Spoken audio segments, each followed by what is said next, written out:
Welcome to the Movie Matchup, the channel where we take your favorite movies and we put them head to head to see which is the better film. On this movie matchup, two of the most iconic horror films are going at it, as Nightmare on Elm Street takes on Halloween. Both films featuring two legendary movie monsters created by two of the greatest horror icons to ever sit in the director's chair.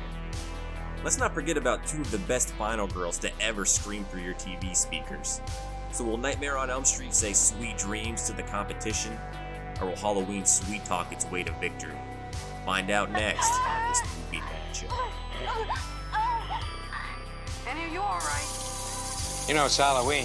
I guess everyone's entitled to one good scare, huh? Now let's break these two horror classics into 7 rounds. The first to take 4 out of 7 rounds will win the matchup, so put on your favorite spooky Halloween costume and fall into your bed. It's time for the matchup. Round 1. Final Girls. Now, is it really Halloween if there isn't some teenage girl screaming through your television speakers? Well, both these films have just that. We have two legendary scream queens going at it. Both actresses would go to star in more films in their respective franchises. If they ever had a Mount Rushmore of Final Girls, these two would be on it. In Halloween, our final girl is Laurie Strode, a teenage girl who's babysitting the local boy Tommy Doyle. And boy, does she have a hard time saying no. You like jack-o'-lanterns? Sure. Watch the monster movies? Sure. Be a read to me? Can we make popcorn? Sure. Played by the legend Jamie Lee Curtis, this would be her first feature role. She would also be the only actual teenager of the bunch, being only 19 years of age during filming. Curtis is actually the daughter of another legendary scream queen, Janet Leigh, who starred in the original Psycho. Carpenter would say casting Curtis was the ultimate homage to Alfred Hitchcock and to Psycho. The character of Laurie Strode was actually named after Carpenter's first girlfriend. Laurie's a shy teen who's a bit of an introverted homebody. She really doesn't get out much, and this is evident as she looks at a joint like it's foreign and almost dies after taking a hit. Horror movies, little Lindsay Wallace won't know when to hit her.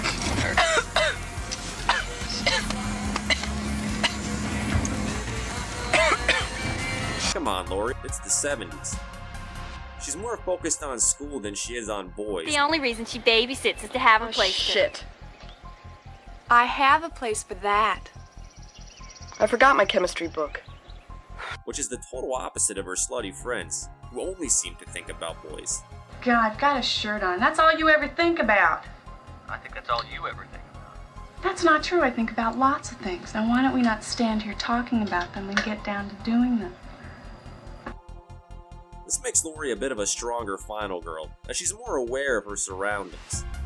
Where her friends are more worried about getting stabbed by something else and ignoring the weird sounds from outside. This caused many people to speculate that maybe the film was a morality play, with all the sex-crazed teenagers being killed and Laurie, the shy virgin, surviving. But the decision to make Laurie a shy introvert was a simple choice made by John Carpenter to make Laurie more vulnerable and relatable to the audience, making them care more for her character. Now, she spends most of the movie doing what I do on Halloween, eating candy and watching horror movies. She doesn't come face to face with the killer until the final act of the film. And she does have a small arc of going from the shy girl to the badass final girl, fighting back against Michael Myers. Now, even though this was Curtis's first movie, I thought her acting was pretty good, and it's easy to see why she would have a pretty good film career going forward. The film was shot out of sequence, so Carpenter and Curtis would develop a terror chart, so Curtis would know just how much fear to depict in each scene. She gives off some great screams at the end of the film, which Curtis claims she had never screamed a day in her life, and never even rehearsed until the day they shot the scenes. Laurie Strode has become just as big a part of Halloween as Michael Myers, from her great character arc of being a shy teen to a brave survivor.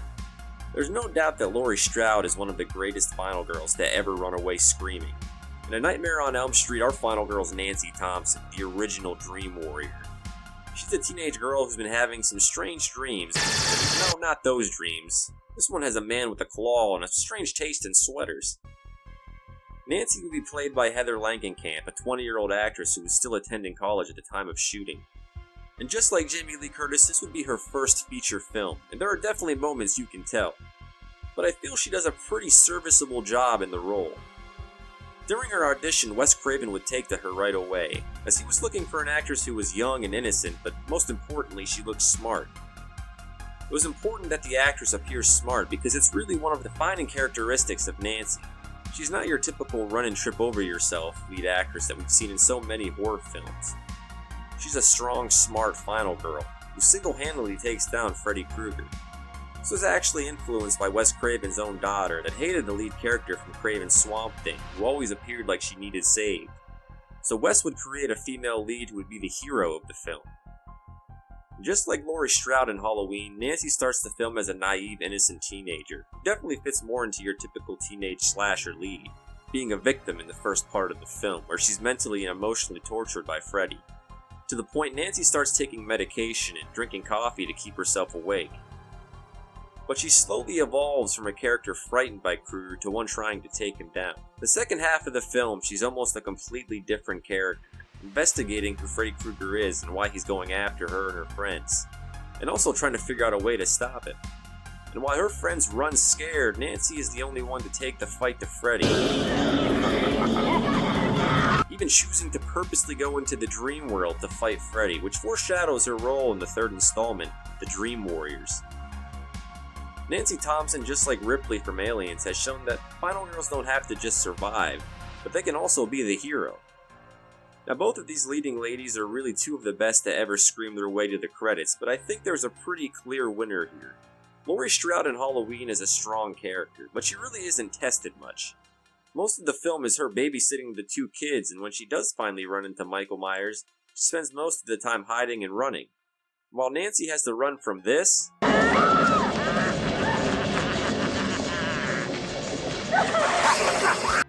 Laurie has to escape from Tommy the Turtle.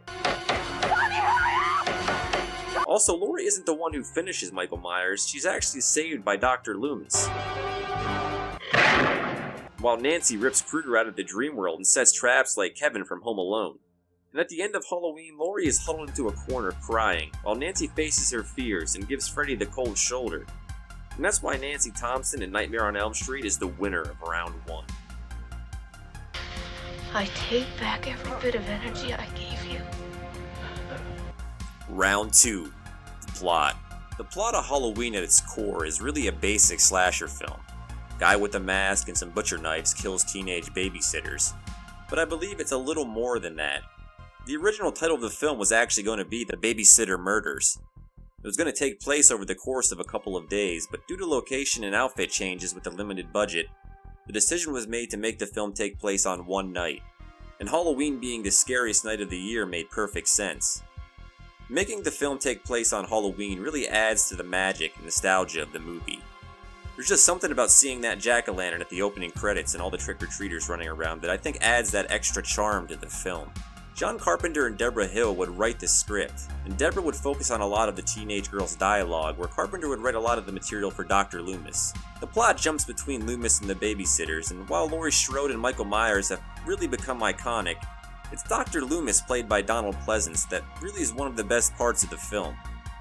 All the dialogue written by Carpenter really gets us, the audience, to know just how horrifying this killer is, and really sets up the suspense going forward. That whole scene of Loomis talking about Michael Myers in the car while it's storming outside really gets you interested in the Michael Myers character. It honestly makes you want to see more of Loomis and Michael in the mental hospital. You mean you actually never want him to get out? Never.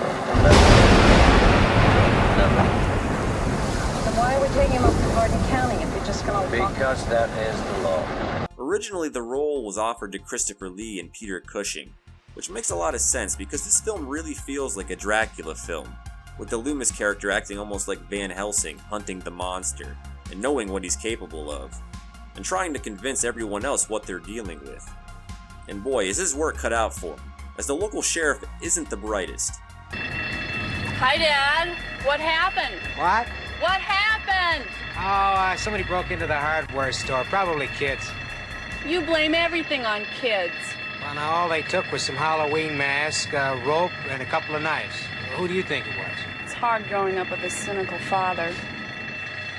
Oh, is that all? A mask, some rope, and some knives? Yeah, those darn kids and their tricks. All the while we have our monster stalking the babysitters, and the other townspeople have no idea that the monster is loose in their town, and the horror that's coming to them. Loomis and Michael feel almost connected, like Dracula and Van Helsing, the monster versus the monster hunter. The problem is, when Loomis is not on the screen, it's really the same as any other slasher film. Horny teenagers who don't make the smartest decisions. I think the plot of Halloween is a simple slasher, but the addition of the Loomis character and the film taking place on Halloween night is what really enhances the film. Nightmare on Elm Street is a story that really is one ahead of its time, and would even inspire future horror films going forward, like the Insidious franchise. Wes Craven would get the idea for this story from an article in the Los Angeles Times that a group of Southeast Asian refugees from the Hmong tribe, within a year of arriving to the US, 3 different men had died from the same thing. The young men would have nightmares and then refuse to sleep for as long as they could. When they would finally fall asleep from exhaustion, they would die in their sleep screaming. And all the autopsy results revealed that they had not died from heart failure, but had simply just died. The phenomenon would be called Asian Death Syndrome. It would be known as a variant of the Sudden Unexpected Death Syndrome, or SUDS. Out of this, A Nightmare on Elm Street would be born. And the story really revolves around a group of teenagers who suddenly discover that they have all been suffering from nightmares. And what's even stranger is that they all have some creepy deep-fried man with knives for fingers in them. I've been seeing that guy's weird face. Hearing those fingernails. Fingernails? It's amazing you saying that. That made me remember the dream I had last night. The beginning of the film takes some inspiration from Alfred Hitchcock, introducing us to the character of Tina. And the film really makes us believe that this is our leading lady, just like Janet Leigh in the original Psycho. And just like Janet Leigh in the original Psycho, she is killed shortly into the film. And her death has become just as iconic as the shower scene in Psycho.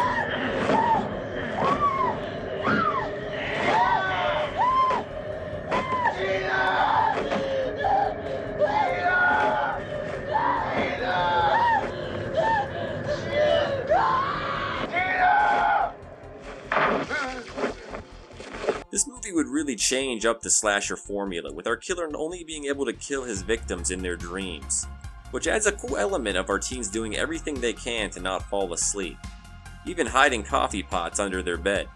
Now that's what I call a caffeine addiction. The dying in your dreams storyline also allows Freddy to get the young teens from anywhere or anytime, dying in their beds while they're asleep or in their classrooms in the middle of the day.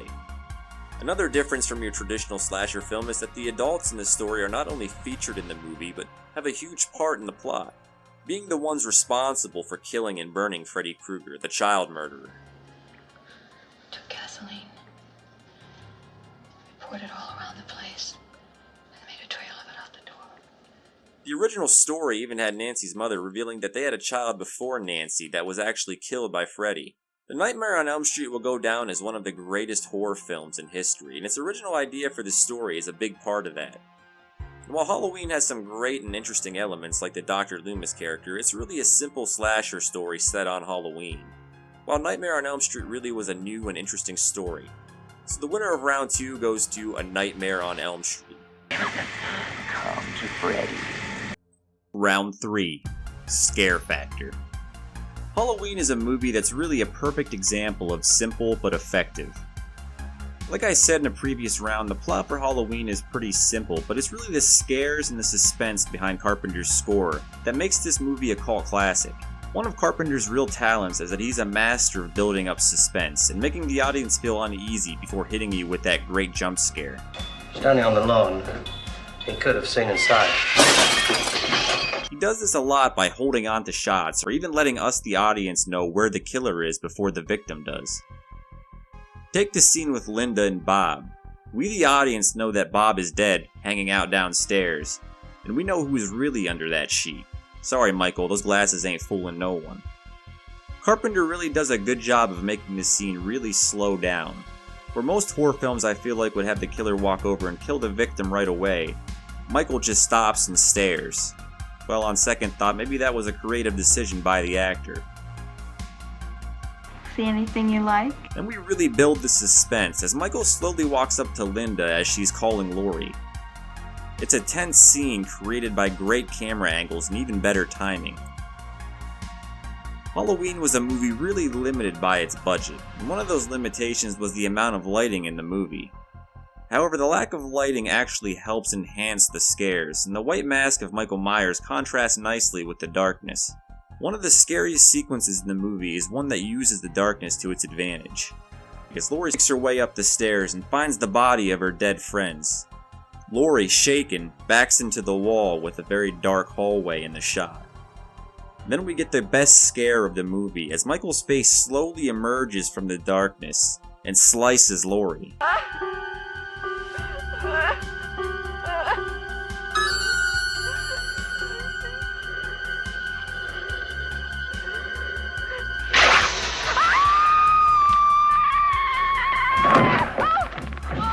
They accomplish this by using a dimmer switch on the light, slowly illuminating Michael Myers. It's by far the scariest scene in the movie. Another great way that Carpenter builds tension is constantly having Michael Myers in the background of shots. 1 second, he will be standing in the frame, and the next, he will be gone. Hell, he's even driving around in a car. Sam Haddonfield is 150 miles away from here. Now, for God's sakes, he can't drive a car. Guess again, Mustache Mike. The scenes help create the feeling that Michael is lurking around every corner. Halloween is a movie without any blood or crazy over-the-top kills. It's just a movie filled with tension and suspense. And it's truly a masterclass in how to do horror the right way. Nightmare on Elm Street is really a franchise known for being more comical than scary. But the original Nightmare on Elm Street is a horror film through and through. The movie has its share of jump scares and tension, but it's the dream sequences that really make this a horror film. They're creepy and unnerving, and really add something different to your typical slasher film. You're also not really sure if Nancy's awake or still in a dream, to the point you're waiting for Freddy to just pop out of nowhere. One of the creepiest scenes in the movie is when Tina falls asleep at Glenn's house. This would really be the first time we get to see Freddy, and man, this whole introduction is one of the best. When Freddy walks towards Tina with his arms extended out, really terrified me as a child. I think it's just that it's so unnatural and dreamlike.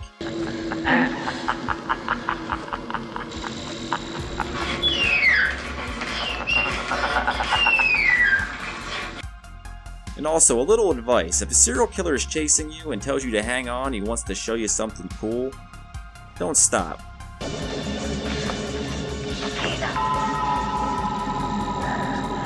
Watch this.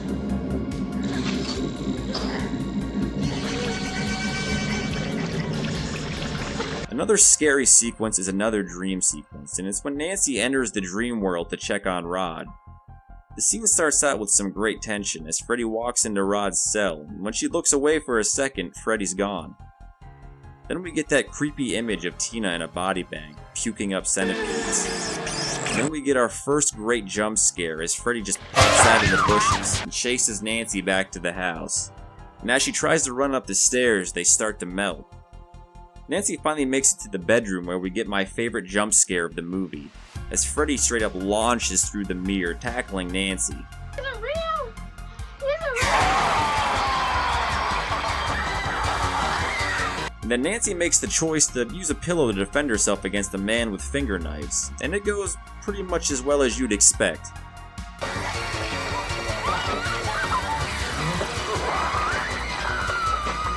The entire sequence is creepy and unnerving, and two great jump scares to cap it off. Now, both of these films really are two of the scariest in the history of horror. While Nightmare on Elm Street uses its unnerving dream sequences to really build a creepy atmosphere, and then really hits you with a great jump scare, while Halloween really uses the camera and Carpenter's great score to really build suspense. To me, the edge has to go to Halloween. Now, if you had asked me this when I was 10, I probably would have said Nightmare on Elm Street. And maybe that's because now that I'm older, the whole fantasy element of Nightmare doesn't scare me as much. For Halloween, there is that sense of realism, that a nutjob could really escape and start killing people. And with Nightmare, unless you're an old Asian refugee from the Hmong tribe, you really don't have anything to worry about. Nightmare on Elm Street's dream sequences really have a creepy atmosphere, and the cool special effects add to the fear, and Freddie Krueger is a lot darker and scarier than in the later films, but Halloween is terrifying without all that dressing. Carpenter stuck to the basics, using the camera and the music to build suspense, and it really is a shining example of how to do horror, and that's why it's the winner of round 3. You can't kill the boogeyman. Round 4. Special Effects. Halloween is an interesting horror movie when it comes to the special effects, mainly because there are none. Now the budget really is a factor, but even so, I'm not really sure that the special effects were a priority. Carpenter set out to make a less graphic approach to horror and focusing more on the suspense. Now there were some small things, one being the fall leaves. That's right, even though the movie took place on Halloween night in Hollenbrook, Illinois, the movie was actually shot in the springtime in Hollywood, California. So all those fall leaves are nothing but paper colored to look like leaves. The crew would sprinkle the leaves in front of a fan before shooting and then recollect the leaves to reuse later on. Ironically enough, one of the crew members who would sprinkle the leaves was none other than Robert Englund, Freddie Krueger himself. Pumpkins were also difficult to get in the spring, resulting in the crew only being able to obtain 3 pumpkins. 2 pumpkins. Overall, it's hard to judge a movie on special effects when there isn't any. But hey, those paper leaves looked great. Now, Nightmare on Elm Street has become a franchise known for the cool and interesting deaths that Freddy dreams up for his victims.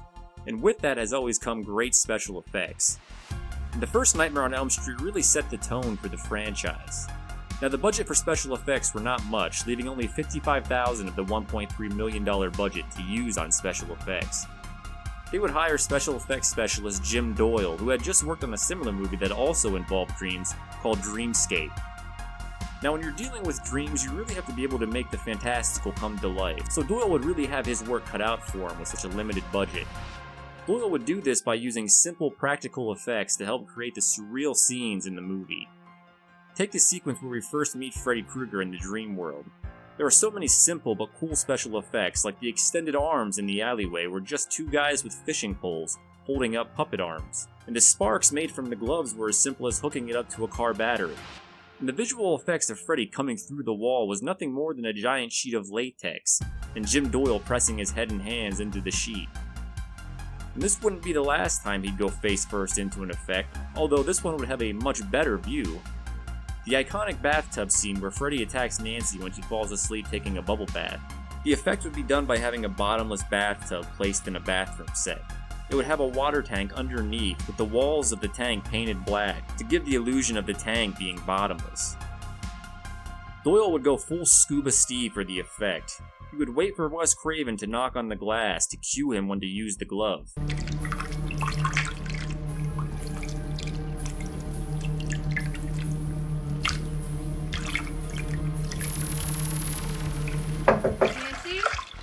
Now, for the first kill of the film, Wes Craven would want to go big, something to really grab the audience's attention. Doyle would suggest a rotating room. They would strap the camera operator into a chair and manually rotate the room to give the illusion of Tina moving across the walls and ceiling. The room and the effect would look and work great, so much so they would reuse the room for the death of Johnny Depp's character Glenn. Unfortunately, this time it would not go as smoothly, as the room would rotate the wrong direction, causing gallons of blood to rush out of the room and onto the set, where tons of electrical equipment would cause the water to electrify. Luckily, no one was hurt, and the death and the effect turned out great, and are my personal favorite of the film.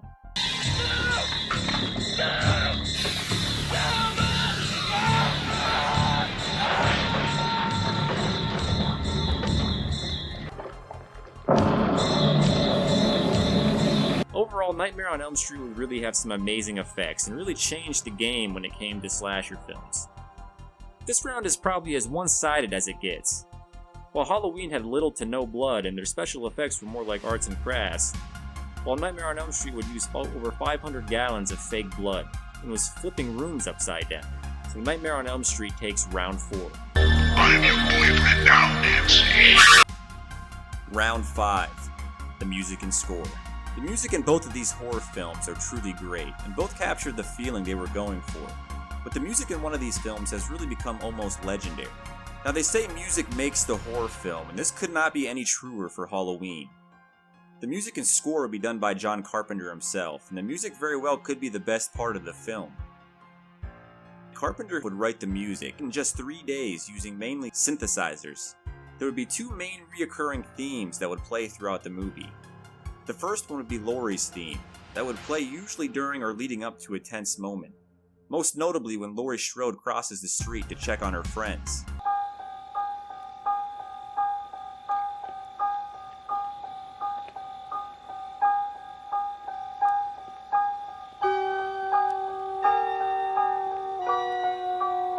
Now the second theme would be the main theme for Halloween, and could possibly be the greatest horror theme ever written. It's right up there with Jaws and Psycho.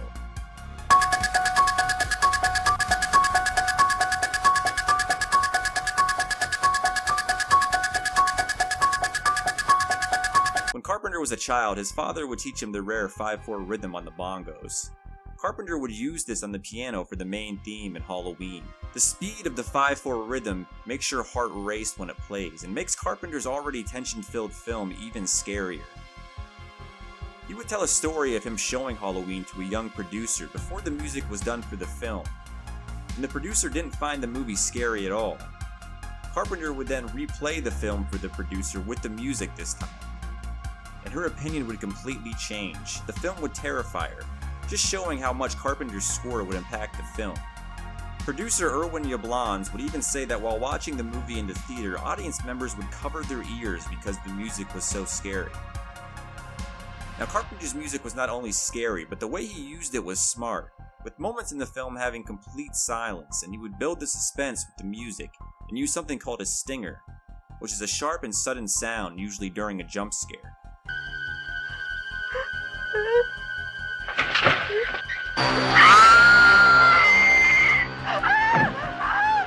Now one of the great scenes to use Carpenter's score would be the scene where Laurie's sitting on the floor after she stabbed Michael Myers, believing him to be dead. Now his lifeless body lays in the frame. Then we see him sit up behind Laurie to turn to the screen. As he turns to the screen, Carpenter's score kicks in.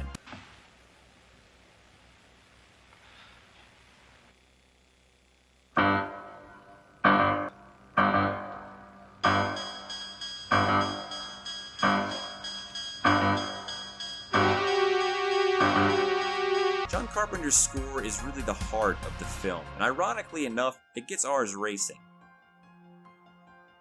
The music and score for A Nightmare on Elm Street would be done by Charles Bernstein, and due to the small budget, he would write and sing all the music himself. Now the movie was shot before Bernstein would compose the score, so he'd received a copy of the film to watch. He recalls watching the scene where Freddy's tongue comes through the phone and remembers thinking, wow, this film is going to flop. I'm your boyfriend now, Nancy. This would give Bernstein the creative empowerment to take chances with the score. He wanted to create a score that would capture the dreamlike feeling of the films. He also didn't want to write a score that featured many songs to capture certain feelings for a certain scene, but rather create a reoccurring theme that would play throughout the film. This would become the Nightmare on Elm Street's main theme. It would sound almost like a song out of a music box or a lullaby.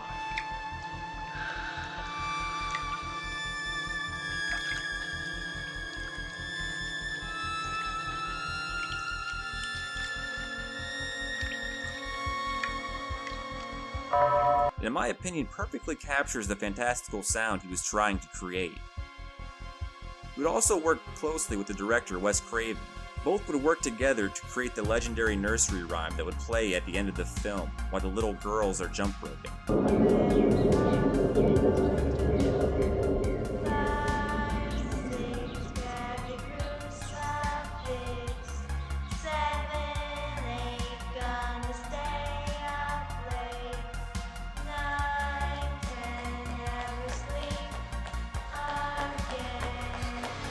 The nursery rhyme would become a huge part of the Nightmare series, appearing in almost all of the films going forward. Now, A Nightmare on Elm Street's score really captures the tone of the movie and enhances that dreamy atmosphere. However, I don't know if it really adds to the horror like Halloween does. The music by Carpenter has really took on a life of itself, and may be the greatest horror composition in modern cinema. It's a song that even non-horror fans would know. You may play the Nightmare on Elm Street theme music for 100 people, and maybe only 25 of your biggest horror fans would guess it right. While I would argue probably close to all 100 people would know the theme to Halloween. Because it's not that dreamlike lullaby that gives you the chills, it's the theme from Halloween, and that's why it's the winner of Round 5. The blackest eyes, the devil's eyes. Round 6. The ending. Halloween's ending may be the best part of the movie. The last 20 minutes is really packed full of suspense and scares. Like I've said previously, Laurie Strode has only seen flashes of Michael up to this point, and has no clue that her friends have been murdered. The ending sequence starts out great, with Laurie slowly walking towards the house Michael is in, and Jamie Lee Curtis would say in an interview that Carpenter really wanted her to take her time here, to really help build the suspense. And from the moment she starts walking across the street to check on her friends to the moment she finds them, is really one tension-filled moment after the next.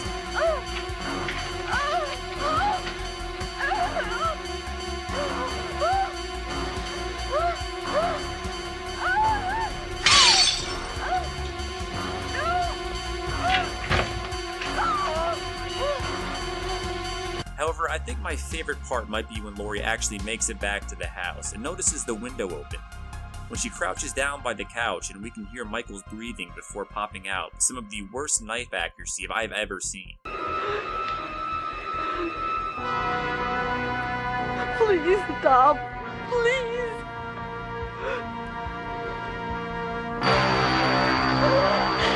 Also, the cinematography in this last sequence is really good.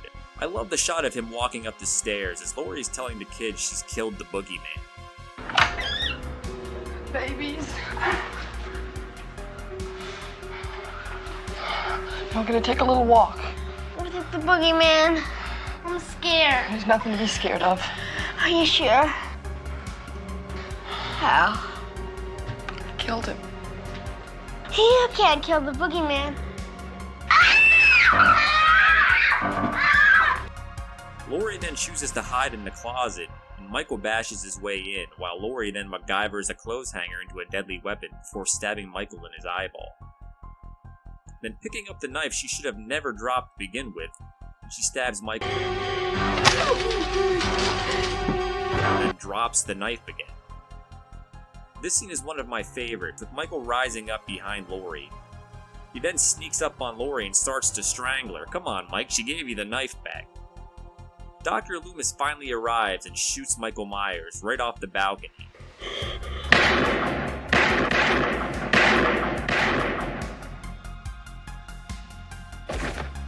Now this ending is really one of my favorites, and to be honest, it's really grown on me. When Dr. Loomis walks to the balcony and looks over, Michael is gone, and that great Halloween theme kicks in.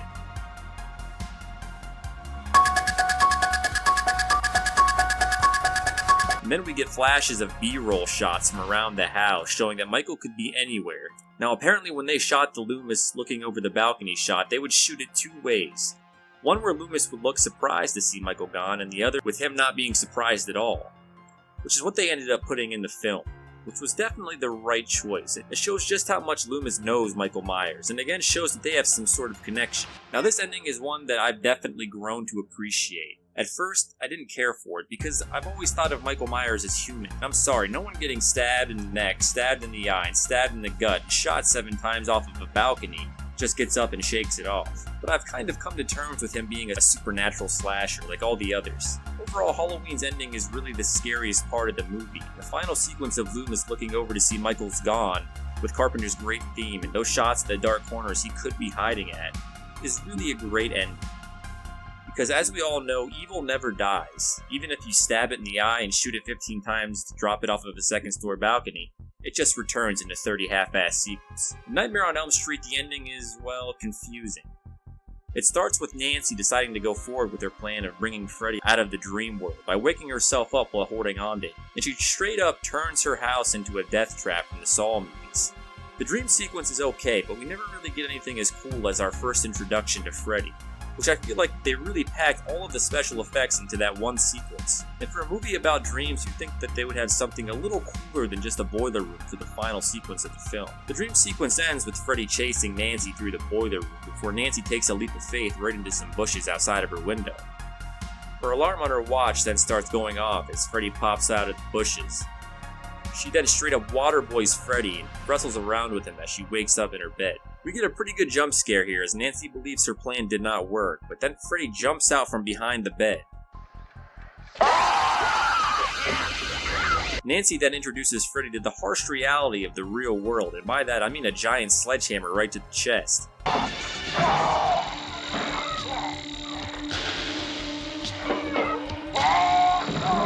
But she doesn't stop there. Oh no. She sets a tripwire that sets off an explosion that would send Freddy across the living room. And finally, if the guy wasn't already overcooked, Nancy makes sure he's charcoal.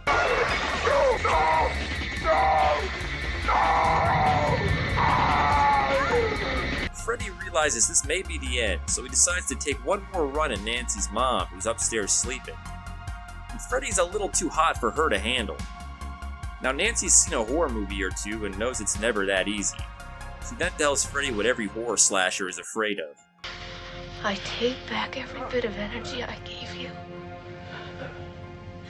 You're nothing. This takes all of the Dream Demon's power away. Nancy walks out of the bedroom and right into the front yard? Now all of Nancy's friends and her mom are still alive, and unfortunately for them, so is Freddie Krueger. And has taken the form of Glenn's car, who now takes off with the Elm Street kid, so we can pull Nancy's mom into the house for round 2. Now I'm not crazy about this ending, and apparently neither was the director of the film, Wes Craven, who actually had a happy ending with Nancy actually defeating Krueger and all the kids driving off into the sunset. But the producer, Robert Shea, would want sequels to the film, so we'd want Freddy to return at the end of the movie. To be honest, I prefer Wes Craven's ending, as having Freddy come back at the end kind of takes away from Nancy facing her fears at the end of the movie. But the biggest problem I have with the ending is something featured in both, and that is that the whole movie was a dream. It's just a dream. You're not alive. This whole thing is just a dream. So that means we watched an entire movie of stuff that didn't really happen or matter. Makes sense now as to how Freddy was able to transform Nancy's phone into a female sex toy because she was in a dream the whole time. But what about the time she was falling asleep in the bathtub or when she was entering the dream world? Was she just dreaming inside of a dream? And then waking up from that dream, but not her actual dream? It makes the whole movie feel like something Christopher Nolan wrote. Overall, Nightmare on Elm Street's ending is like a bad dream I want to wake up from. It's the worst part of the near-perfect movie, while Halloween's ending is the best part. It has so many great scares, and the last 20 minutes are filled with tension. Nightmare on Elm Street's ending may have been a bad dream, but it's Halloween's ending that gives us the bad dreams. And that's why it's the winner of round 6. What's the boogeyman? As a matter of fact, it was. Round 7. The slashers. Well, of course, it all comes down to 2 of the most iconic slashers to ever do it. In Halloween, our slasher is Michael Myers, an escaped mental patient who had murdered his sister when he was just a small boy. Carpenter would get the idea from Michael Myers when he was in college. A psychology class would visit a mental institution where he would meet a young boy who would stare at Carpenter with an emptiness in his eyes, which Carpenter would describe as a look of pure evil. And thus, Michael Myers was born. Carpenter would try to create a character who was completely unrelatable to the audience. He would have no dialogue and no real motivation in the film. Dr. Loomis would describe him almost as inhuman and more supernatural. I met him 15 years ago. I was told there was nothing left. No reason, no conscience, no understanding, and even the most rudimentary sense of life or death, of good or evil, right or wrong. I met this 6-year-old child with this blank, pale, emotionless face and the blackest eyes, the devil's eyes. I spent 8 years trying to reach him, and then another 7 trying to keep him locked up because I realized that what was living behind that boy's eyes was purely and simply evil. The character itself isn't even credited as Michael Myers in the film, but is credited as the Shape, a being with no moral conscience, caring only about stalking and killing his next victim, and almost robotic in nature. Carpenter would even say in interviews that he was inspired by Yul Brynner's character from Westworld, a short-circuited android who would go on to stalk and kill his prey. This would bleed into the idea for the mask of Michael Myers, in which Carpenter would want something pale and featureless, which was inspired by the old French films Eyes Without a Face. Tommy Lee Wallace would actually end up going with a Captain Kirk mask in which they would paint white and cut bigger eye holes in. The mask would perfectly capture the blank, emotionless persona they were going for. Michael Myers would actually be played by 5 different actors, but for most of the film he would be played by Carpenter's film school friend, Nick Castle, who was actually just visiting the set, but Carpenter didn't want to pay a stuntman to play the part, so he would give Castle the role. Carpenter would give Castle very little instruction on how to play Michael Myers. He would instruct Castle to do small things like how to walk, or have him tilt his head to analyze one of his victims. Now, when it came to understanding the psychological aspect of Michael's character, Castle would be alone, as he was given very limited backstory of the character. When Castle would ask Carpenter what Michael Myers' motivation was in that particular scene, he was told to move from one set marker to the next. This was a deliberate decision by Carpenter, who didn't want Michael to have any motivation. Now, Michael Myers has truly become one of the greatest slashers in any horror movie. It is really something more than an escaped mental patient, but actually the embodiment of evil itself. In A Nightmare on Elm Street, our slasher is the dream demon of Elm Street, Freddie Krueger. The character of Freddy would be created from several different key moments in Wes Craven's childhood. When Wes was a boy, he would meet a man with severe burns on his face that would terrify Craven. And Freddy's outfit would actually be inspired by an old hobo who had stared at him through his window one night when he was 10 years old. The name Freddy Krueger would actually come from a schoolmate of Wes Craven's who had bullied him. All these traumatic events would give birth to the Dream Demon. Different from other slashers, Freddy's a supernatural killer who invades the dreams of kids and kills them in them, and therefore somehow killing them in reality. Not much is known as to how he would acquire these newfound powers. All we do know is that if these two ever get together, we're all fucked. Freddy is hell-bent on getting revenge from the parents who burned him alive, who killed Freddy because he was murdering children. The original script, Freddy was a child molester. Come to Freddy. However, the decision was made to change him into a child murderer after the many accusations of child molestation in California. The original idea for Freddy was for him to be more of a silent killer like Michael Myers or Jason. And Craven would cast a stuntman to play the role of Freddy. However, as shooting started, he felt like an actual actor was needed to bring the horrific creation to life. He would eventually hire stage actor and former professional leaf spreader, Robert Englund. Englund would base the physicality of Freddy on Klaus Kinski's performance in Werner Herzog's Nosferatu. Englund would be a perfect fit, giving Freddy much more of a personality, which actually plays more into the character of Freddy Krueger. Just like Michael Myers is a real embodiment of evil, Krueger is an embodiment of fear. Fear is where Freddy gets his power, and this is the reason he likes to play with his food.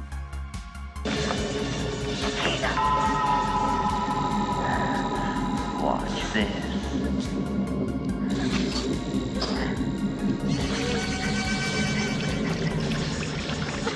The real generator of fear would be his iconic look and his unique weapon. It would take 3 hours in the makeup chair for the makeup to be applied to Robert Englund. Wes Craven's original idea for the makeup was a lot more gruesome, with part of his jaw being exposed and pus-filled sores. But makeup artist David B. Miller couldn't achieve a convincing look without using a puppet, so the idea was scrapped. But I think the more simplistic look is a lot more terrifying. Now, the knife glove was something Wes Craven created after reading a study on the fears of the subconscious. One of the fears that translated across all cultures were animal claws. This would give birth to the knife hand used by Krueger. This is God. The look, the claw, and the unique personality would make Freddy Krueger not just a terrifying slasher, but a horror icon. Now, both slashers have really gone on to transcend horror and have become almost pop culture icons. While Michael Myers is pure evil, whose featureless mask and almost robotic and relentless nature has made him a unique slasher, while Freddy is the embodiment of fear, a slasher with a terrifying look and an even scarier weapon, who loves to terrify you before he slices you up. Both are great, both are legendary, but only one can win. So the winner of this Halloween movie matchup is A Nightmare on Elm Street. This is God. While Michael Myers is really a slasher who's focused on murder, and not much else. Now, Halloween is a scary film, but is it really scary because of Michael Myers? Or is it Carpenter's great score and tension-filled atmosphere that terrifies us? While in Halloween, it's really the moments before the reveal of Michael Myers that has us in suspense. While in Nightmare on Elm Street, it's Freddy Krueger himself that has us shaking for most of the film. Michael Myers hides in the shadows, while Freddy Krueger is usually front and center. cutting off a piece of himself to show us. He's really the perfect slasher. The look, the weapon, and the performance of Robert Englund really breathed life into this character. He made every moment Freddy was on the screen terrifying. There would be 5 different actors who would put on the mask for Michael Myers, but there's only one Robert Englund. And that's why Freddie Krueger in The Nightmare on Elm Street is the winner of this movie matchup. And if you disagree, well... You're sick. There's something wrong with you. You're imagining things. It's as simple as that. Thanks for watching this episode of The Movie Matchup. If you liked what you watched, please like and subscribe or click and watch another one of my videos. Thanks.